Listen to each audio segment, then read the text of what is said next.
Asalaamu calaykum waraxmatullaahi tacaala wabarakaatuh. Kusoo dhawaada walaalayaal Somtech Academy. Maanta waxaan idiin wadaa muuqaal aad iyo aad u xiiso badan. Muuqaalkan wuxuu ku saabsan yahay sida trade maaragtay ama lacaga gasho tusaale ahaan lacagtaas khasaare ayaa kugu socdo ama khasaare ayaa ku jirtaa. Sida marka muuqaalkan waxaan maaragtay tusi doonaa farsamo ama hab khasaarahaas lagu bedelo faa'iido. Macnaha ka soo qaad lacaga gashay lacagtaas $5 ama $10 khasaare ayaa ku jirtaa. Adigoo trade-kaasi xiran oo minus ku xiran waxaa ku tusayaa farsamo lagu bedeli karo lacagtii maaragtay khasaaraha ku jirtay lacag faa'iido ka badan sida lagu bedelo ayaa ku sii doonaa insha Allah. Marka waxaan maaragtay muuqaalka marka subscribe saar, like saar, share na dheh insha Allah si aan muuqaalka u bilaabo.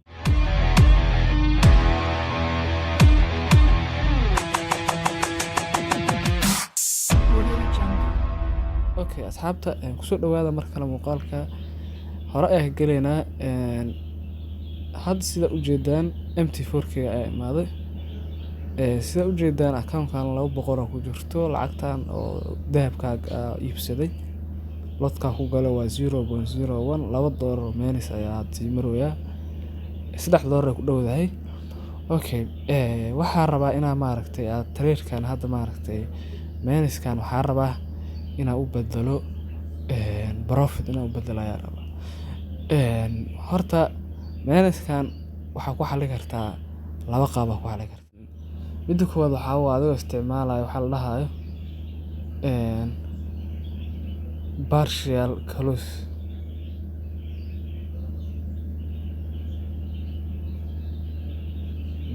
close oo yacni trade-kan hadda minus kugu hayo inaa maaragtay qayb ahaan xirtid oo macnaha khasaaraha qayb qaadatid ayaa ku yaray kartaa. Waa qaabka koowaad farsamada koowaad. Farsamada labaadna waxaa waaye inaad sameyso waxa la dhahaa hedging. Hedging wax kale ma ahan waxaa waaye trade-kan hadda ku jiro soo hadda uma jiro trade-kan ku jiro soo buy uma jiro. Hedging waxaa laga wadaa trade-ka kuu furan bilcagsiisa jihada ugu jirto ma jiha ka duwan u gasho. Tusaale hadda buy ku jirtay inaad sell ku gasho. Labadaas qaab waa ku xalin kartaa. Okay marka labada qaab waa sameyn kartaa. Qaabka waa daas ku dayno partial close macnaha trade-ka dul tagaysaa dabeetana waxaa leedahay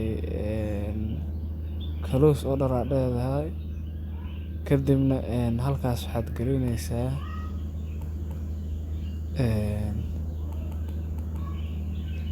lodka aad ku gasho kala barkiisa ayaa halkaa gelinaysaa. Marka tusaale hadda ku gasho lot 0.02 kala halka xagashaysaa 0.01 marka khasaaraha kala bar ayaa markaa ku xiri kartaa. Qaabkaas waa qaabka koowaad. Qaabka labaadna waxaa waa inaad hedging sameysid. Hedging sa u sameysid walaal had trade-kan XAUSD waxaa ugu jira sida ujeedid buy lodka ku jiro waa 0.01 marka waxaa sameynaynaa si aad trade-kan profit ugu bedelno waxaanu sameynaynaa lodka ku jiro hadda soo jihada buy ugu ma jirno 0.01 waxaanu sameynaynaa lodkaas ku galnay oo 0.01 laba jibaarkiisa ama saddex jibaarkiisa ayaa waxa uu galeynaa jihada ka duwan. Marka si aad ugu gashid waxaa sameynaysaa waxaan rabnaa yacni maadaama suuqa oo jihadaas u socdo minuska waxaa dhacayso tii kalena inay profit ay noo sameyso. Profit-kaas marka maadaama lot size volume ka weyn kaga jirno faa'iidada maaragtay ayaa ka badanaysa khasaaraha. Saas ayaa markaa profit u bedeli kartaa. Okay marka asiga ayaa dooranaysaa new order aad leedahay kadibna lodka ku gasho saa 0.01 haduu yahay waa laba jibaaraysaa oo bilbatala 0.02 ama 0.03 ay u galaysaa. Okay. Kii hore jihada uu jirnay waxay ahayd buy ahayd, sell ayaa u galaynaa. Okay, sell ayaa taabanaysaa. Okay, marka laba order ay furan. Marka waa soo laaban doonaa. Waxaa dhacaysa suuqa haddii uu markaa uu ku sii socdo buy-ga faa'iido ayaa markaa sell-ka hadduu ku sii socdo faa'iido ayaanu ka samayn doonaa. Haddii uu markaa ku sii socdana minus hadduu ku sii socdana sidoo kale. Laakiin arrinta hal riskiga leh. Riskigaas waxaa waaye haddii lacagta order kuu furnaa oo oo kan hadda aa furto lot ka weyn ku gashay oo markaa uu minus ku galo minus weyn ay galinaysaa risk waa. Marka laakiin qaabkan waa qaabka aniga ku xali jiray taariikhyada inta badan waan isku soo laaban doonaa insha Allah wixii dhaco arkayna marka insha Allah. Waa isku soo laabana asxaabta sida u jeedaan trade-ka maaragtay hadda waxaa ku jirnaa profit ayaa ku jirnaa. Waxaanu sameyn doonaa maaragtay insha Allah waan xiri doonaa kan trade-kan oo balaaska noo wada. Sidoo kalena waxaanu xiri doonaa trade-kan kale minus nagu haya si ay iskugu baxaan. That means waxaa waa wax oo maaragtay khasaare galaya ani malahan oo markaa sidaas ayaa markaa trade-kan ayaa iska xiraya. Boom sida u jeedaan waa xiray. Trade-kan minus waana asna waa inaa xiro sababtoo ah si ay iskugu baxaan.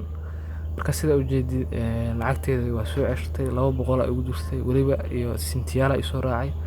History hadda eegtaan waa ka labadii trade balaas ayaa ku jira profit ah. Qaabkan waa qaabka ugu fudud oo maaragtay trade minus ku haay u bedeli kartid profit ama faa'iido u bedeli kartid waxa la dhahaa farsamada hedging. Marka farsamadan goorma aad isticmaali karaa waxa isticmaali kartaa markii lot size yar aad ku gashid ayaa sameyn kartaa. Fadlan isku day istiraatiijiyada isticmaashid adoo lot size weyn ku galo account-ka u qalmin ha isku isticmaalo sababtoo ah lot size kaas maaragtay weynka ku gashay oo 3 jibaar ka badan kii hore haddii marka jihada dhankaas oo u dhaqaaqo midka lot size 3 jibaar ku badan ku gashay waxa dhacayso inuu khasaarahaaga bato ayaa dhacayso faa'iidadaadana ay yaraato taasna account iyagu ka qarxinaysa. Marka istiraatiijiyada kaliya isticmaal markii lot aad iyo aad u yar oo account-kaaga 100 ama $1,000 ay ku jirtay kaliya 0.01 marka ku furtay arabtina minuskaas xirtid ayaa isticmaal sababtoo haddii kan kale oo jihada kale oo ka aado lot size ka weynka manual waa iska xiri kartaa khasaarahaasna dhaawac weyn kuma geysana.